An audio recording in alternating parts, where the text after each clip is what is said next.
Nagsisimula ang chapter na sa kanlurang bahagi ng ika-79 na palapag, kung saan naroon ang madilim na kagubatan na tinitirhan ng mga nilalang na masama, isang nag-iisang sanga ng langgam ang palihim na bumabalik. Ito ang parehong puno ng halimaw na lumapit sa sakahan ni Sejen kanina, ngunit natakot kay Alien. Ngayon, habang tahimik na naglalakad ang maliit na sanga ng langgam, aksidente itong nadapa sa isang ugat na nakalabas mula sa lupa at bumagsak. Gayunpaman, hindi ito karaniwang ugat at matututo ang kawawang maliit na puno ng halimaw sa mahirap na paraan. Isang higanteng, nakakatakot na kahoy na kuko ang papalapit dito at nahuli ng litong sanga ng langgam. Nagpupumiglas ito at nagsisigaw upang makalaya, ngunit walang magawa dahil hindi ito sapat na malakas upang makalaya mula sa pagkakahawak ng kung anumang nilalang ang humahawak dito. Biglang, dinurog ng higanteng kuko ang sanga ng langgam sa lupa, ganap na pinulbos ito. Lumalabas na ang higanteng kuko ay pagmamayari ng isang malaking puno ng halimaw na tinatawag na corrupt na langgam, na siyang ang binalaan ng mga Minotaur kay Sejen kanina. Ang corrupt na langgam, na parang isang patay at tuyong puno na may maraming pulang mata at hangkag na lukab sa puno ng katawan, ay agad na tumakbo patungo sa mas malalim na bahagi ng kagubatan. Ang asul na buwan ay naglalaho na, at habang bumabalik ang araw sa dating ningning sa langit, sinusubukan ng langgam na makatakas mula sa liwanag nito. At hindi ito nag-iisa dahil maraming iba pang corrupt na langgam sa kagubatan, bawat isa ay kasing nakakatakot ng huli. Samantala, si Sejen ay payapang nag-e-enjoy ng tanghalian at siya kasama ang kanyang mga kaibigang kuneho, at hindi niya napapansin ang isang maliit na panla na tumutubo mula sa ilalim ng nasunog na mga dahon ng berdeng sibuyas.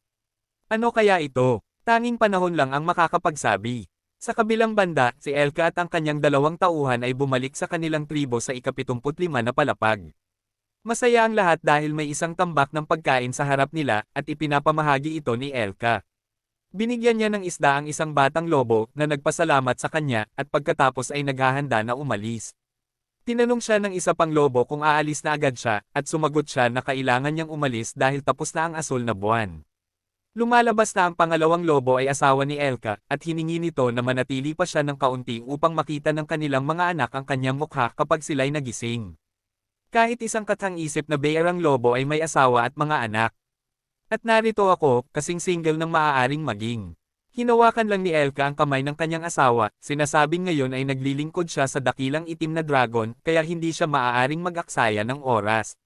Nangako siyang babalik agad, at sa ganoon, umalis siya patungo sa ika-79 na palapag kasama ang kanyang mga pinagkakatiwalaang kasamahan. Kasabay nito, sa daanan ng nayon, may isang taong nagmamadali habang tumatakbo mula sa kanilang mga humahabol.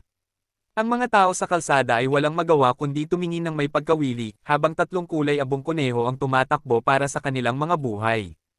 Ang isa sa kanila ay mabagal at naiwang mag-isa. Habang tinatawag niya ang kanyang mga kaibigan, nahabol na sila ng kanilang mga humahabol. Ang humahabol na isang bearang asong gubat ay sinampal ang kuneho sa ere, at ang kanyang kasama ay hinaranggan ang daan ng dalawang kuneho.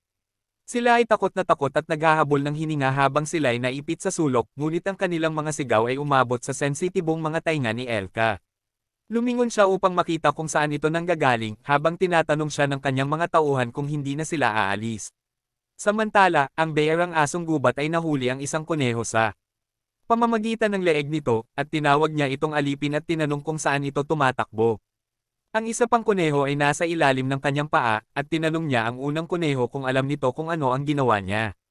Ang pangalawang asong gubat ay tumawa sa kapalaluan ng mga kuneho na nag-isip na kaya nilang takbuhan sila bago iminungkahi na dapat silang maghapunan ng karne ng kuneho ngayong gabi.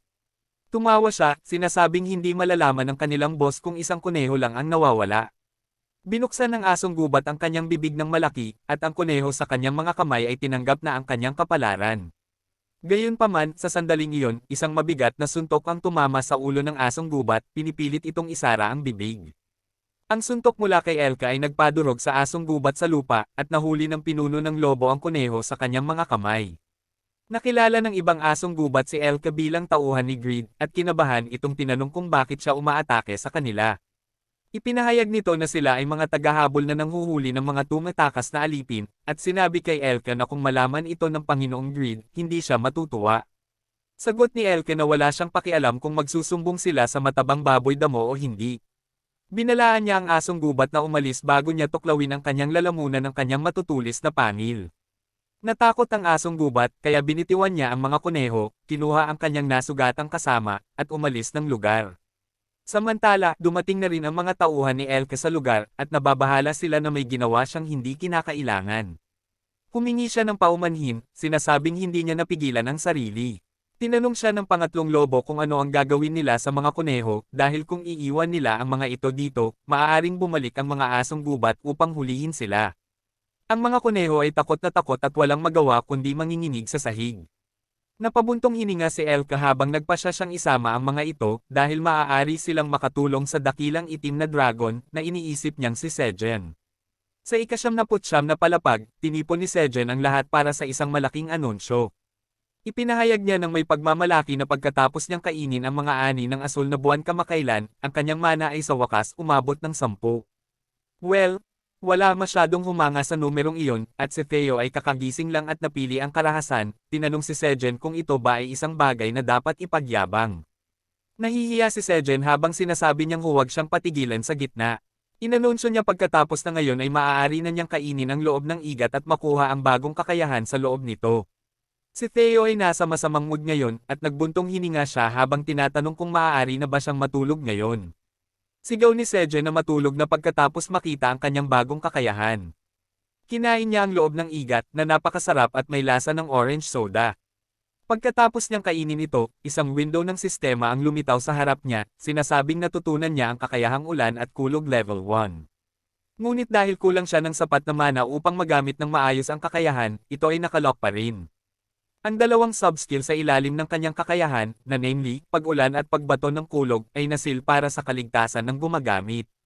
Sa ngayon, ang tanging bahagi na magagamit kay Sejen ay ang paggawa ng madilim na ulap ayon sa kanyang mana, at kung tama ang kapaligiran.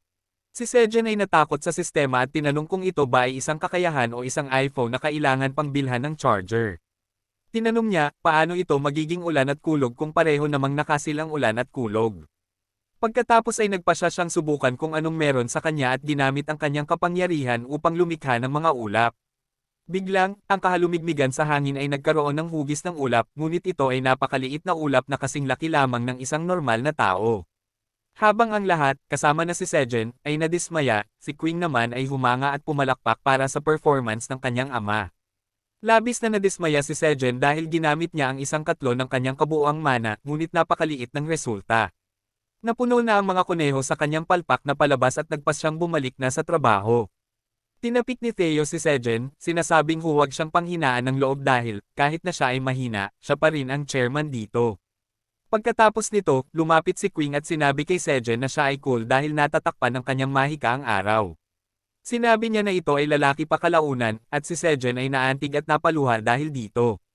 Niyaakap niya ang batang oso, sinasabing, tulad ng inaasahan, siya lang ang para sa kanya. Sa kabilang banda, si Theo ay patuloy pa ring nang-aasar kay Sejen. Humiga siya sa kanyang kondongen at sinabi na mabuti na lang at hindi siya naiistorbo ng araw ng ganito. Sinabi rin niya kay Sejen na ilipat ng kaunti ang ulap upang masakop siya ng maayos. Nakita ni Sejen siyang nakakainis at inilapag siya, nang biglang bumalik si Elke at ang kanyang grupo. Tinanggap ni Sejen ang kanilang pagbabalik, ngunit napansin niya ang ilang hindi inaasahang bisita kasama nila. Siya ay nagtataka tungkol sa tatlong nanginginig na kuneho sa harap nila at tinanong kung sino ang mga ito. Ang mga sira-sira at pagod na mga kuneho ay halos umiiyak na, at nakiusap kay Sejen na huwag silang kainin. Hindi ko sinasabing ako'y magiging vegan, pero sa nakikita kong mga kuneho, nauunawaan ko ang punto ng mga vegan. Nag-aalala rin si Sejen sa mga kuneho, na tila nasugatan sa lahat ng bahagi. Tinanong niya si Elke kung saan niya sila napulot at nagatubili ang pinuno ng lobo na sabihin ang buong kwento dahil hindi pa siya tiyak kung paano tatanggapin ni Sejen ito. Ngunit bago ito mangyari, dumating ang inang kuneho at nabitawan ang kanyang gamit nang makita ang mga abuhing kuneho. Naroon din ang amang kuneho, at siya ay kasing gulat ng kanyang asawa. Sumigaw siya sa mga kuneho na buhay pa sila, at ang mga abuhing kuneho ay sa wakas ay nakakita ng sinag ng pag-asa. Tinawag nilang tiyuhin ang amang kuneho at tumakbo patungo sa kanya at sa kanyang asawa. Para itong eksena sa isang K-drama na muling pagsasama ng pamilya. Habang nagkakaroon ng emosyonal na muling pagsasama ang mag-asawang kuneho at ang mga abuhing kuneho, nagtataka lang si Sejen kung paano nila kilala ang isa't isa. Iyon ang katapusan ng video na ito. Nakakita tayo ng ilang mga pinakakawili-wiling bagay sa video na ito. Kung nagustuhan mo ito, mangyaring i-like, mag-comment, at mag-subscribe sa aming channel. Makikita namin kayo sa susunod na video. Si Sejan ay malapit nang magkaroon ng bagong mga kaibigan. Well, ito ay isang tiyak na ang mga abuhing kuneho ay sasama sa kanyang pamilya, ngunit mas interesado ako sa mga halimaw na puno. Bukod dito, ang ginawa ni Elke kanina ay maaaring ituring na isang pagdedeklara ng digmaan ng landlord na si Greed, at kung mangyari ito, maaari tayong umasa na magiging kawili-wili ang mga bagay. So, mag-iwan ng like at komento kung nagustuhan mo ang video na ito, at tingnan din ang iba pang mga video sa aming channel.